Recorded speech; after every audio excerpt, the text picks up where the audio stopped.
Nuestro mundo está fundamentalmente basado en la palabra. Nuestra tradición mítica dice que en el principio era el verbo y que fue una palabra, una orden, hágase la luz, la que dio inicio a nuestro universo. Es decir, en el principio son las palabras, y las palabras son las que dan origen a las cosas. Yo creo que en buena medida eso es así en nuestra vida y en nuestra cotidianidad. Somos seres simbólicos, es decir, estamos unidos por un vínculo de palabras. Para Aristóteles, cuando en la política dice que el hombre es naturalmente un ser político, es decir, un ser cívico, un ser que vive en compañía de los demás, lo dice basándose en que hablamos, en que somos seres que manejamos un lenguaje que no hemos inventado, y que ese lenguaje que no hemos inventado conforma nuestro pensamiento, conforma nuestros deseos, y también de alguna forma es la sociedad interiorizada dentro de nosotros, ¿no? Cada uno, aunque esté solo, el anacoreta en el monte, perdido, solitario, está hablando consigo mismo o con Dios con un lenguaje que él no ha inventado. Ese lenguaje es la sociedad dentro de él.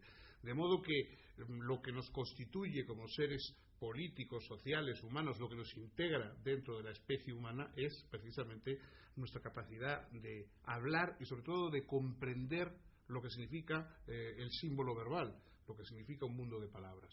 Eso ha sido así en los orígenes, ha sido así a lo largo de la historia y por supuesto sigue siendo hoy también. Las palabras cambian, los medios de comunicación con que se hacen llegar esas palabras de un lado a otro cambian, pero el papel central de la palabra en la constitución de aquello que llamamos humano sigue inalterable.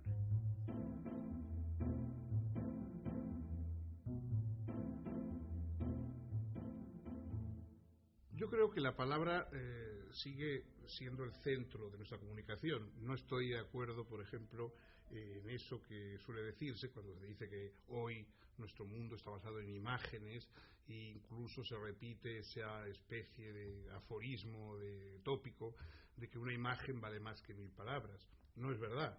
Una imagen sin palabras no vale nada. Un cadáver en medio de un monte puede ser la víctima de un atentado, un caído en una guerra, un dictador al que acaban de fusilar, un accidente, puede ser cualquier cosa. No sabemos, eso no significa para nosotros nada más que con un contexto de palabras, y es el contexto de palabras el que convertirá esa imagen en terrible, en admirable, en lamentable, etcétera. No, son las palabras que acompañan a la imagen, y de hecho las imágenes muchas veces, y lo sabemos hoy bien, pueden ser sumamente engañosas.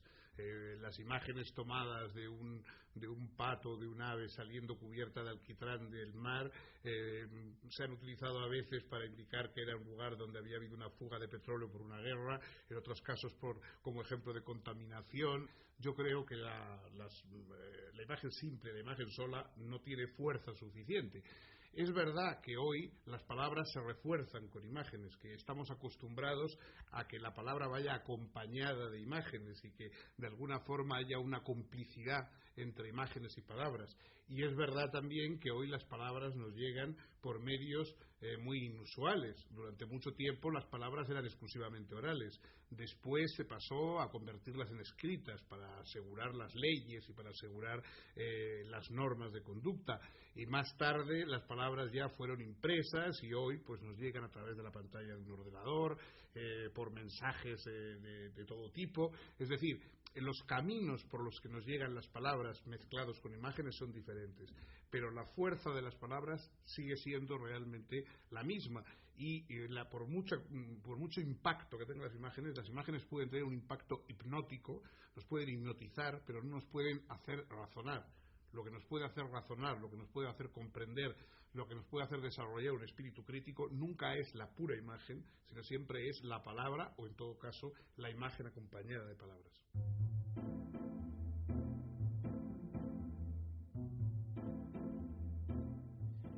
Las palabras en ocasiones se convierten en algo excesivamente rutinario, excesivamente familiar para nosotros.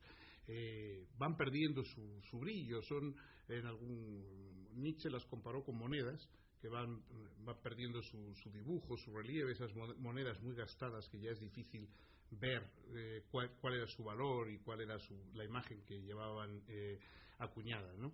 Pues lo mismo pasa con las palabras, van perdiendo a base de decirse y de repetirse y de caer en el vacío, pues su significado. Hoy palabras como democracia, como libertad, y también a veces en el ámbito íntimo, expresiones como decir te quiero o te amo, se convierten en algo que suena vacío, porque lo hemos oído tantas veces, porque hemos visto burlarse la realidad tantas veces de las palabras, que terminamos desconfiando de ellas.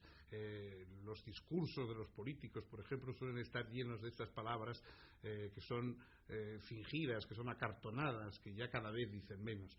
Esta es una de las funciones, me parece, importantes de la literatura, el insuflar nueva vida a las palabras. Los grandes escritores, los grandes literatos son aquellos que logran, sin buscar palabras extrañas, extravagantes, sino con las palabras habituales, introducirles nueva vida, darles nueva fuerza, sacar la savia, sacar el jugo, la magia de las palabras cotidianas. Es la literatura la que de alguna manera renueva el caudal de la palabra y brinda nuevas palabras para la política, para el amor, para el conocimiento, incluso para la piedad.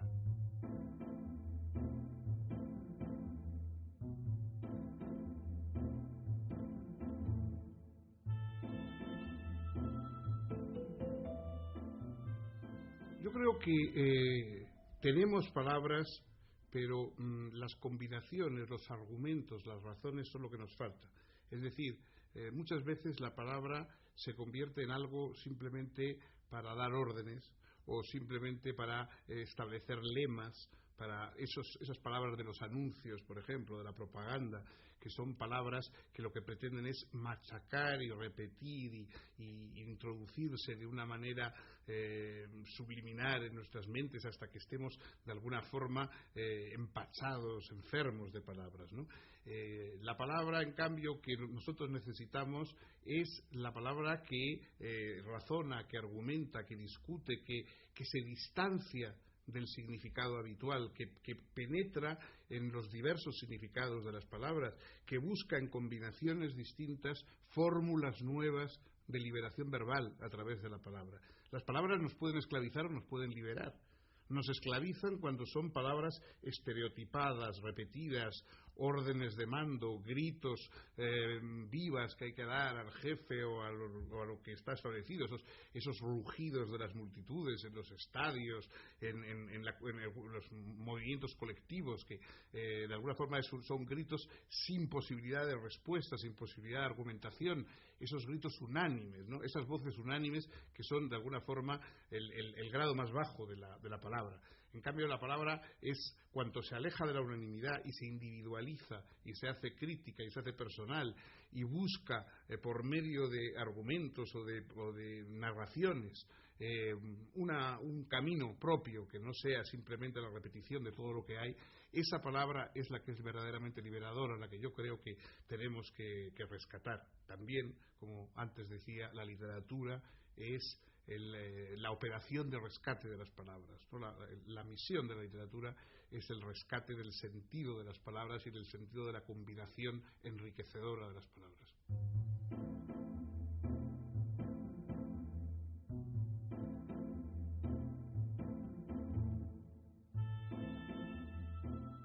Bueno, las palabras de Roberto Saviano en su libro Gomorra, en primer lugar, desde luego han cambiado su propia vida, y desgraciadamente para mal.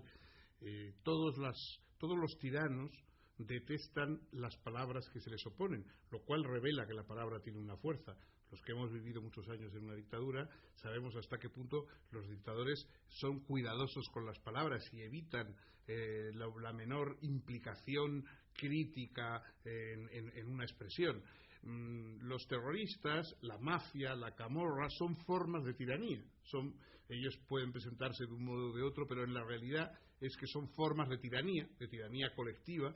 Utilizan el mismo método de todos los tiranos, que es el terror, para imponer su voluntad, y por lo tanto, obviamente, temen y sienten una especie de escándalo ante la palabra. La palabra les subleva porque saben que morirán por medio de las palabras, y cuando todas las personas sean capaces de repetir el conjuro, las palabras capaces de acabar con esas lácaras violentas, pues ellos perecerán, ¿no? Entonces, naturalmente, cuando alguien se atreve a pronunciar esas palabras, y es un hombre individual, solitario, un escritor, como es el caso de Saviano, corre un grave riesgo. Y desgraciadamente esa es su situación actual, lo mismo que fue en su día la de Salman Rushdie, lo mismo que ha sido en el propio país, en España, muchas personas que han hablado en contra de esa mafia terrorista que es ETA, y que también han sido perseguidos y de alguna forma a veces han sufrido incluso asesinatos, ¿no? O sea que la palabra es un arma contra la tiranía, es un arma contra el terror. Y yo creo que tenemos que emplearla, y por supuesto tenemos que apoyar todos a aquellas personas, como es ahora el caso de Saviano, que han utilizado la palabra para luchar contra el terror, y ojalá que eso sea el camino de acabar finalmente con el terror.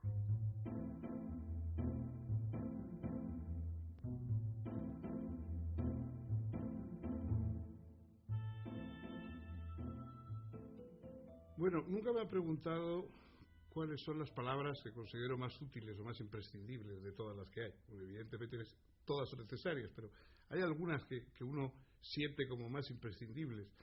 A mí eso me recuerda siempre la niña pequeña de una amiga mía, que cuando tenía 2 añitos solamente decía la palabra no. La niña jugaba, corría, le decías algo, le preguntabas algo y siempre decía no, no. A todo lo que le preguntaba contestaba no. Y bueno, su madre estaba un poco preocupada, esta niña no dice más que no. Entonces le digo, bueno, déjala. Y cuando pasó el tiempo, un día me llamó la madre por teléfono y me dice, ya dice otra cosa. Le digo, ¿qué más dice ahora? Dice socorro. Entonces la niña durante un tiempo solamente se arregló diciendo no y socorro. Yo a veces me parece que las 2 palabras más imprescindibles de la lengua son precisamente esas que la niña manejaba la primera, no y socorro.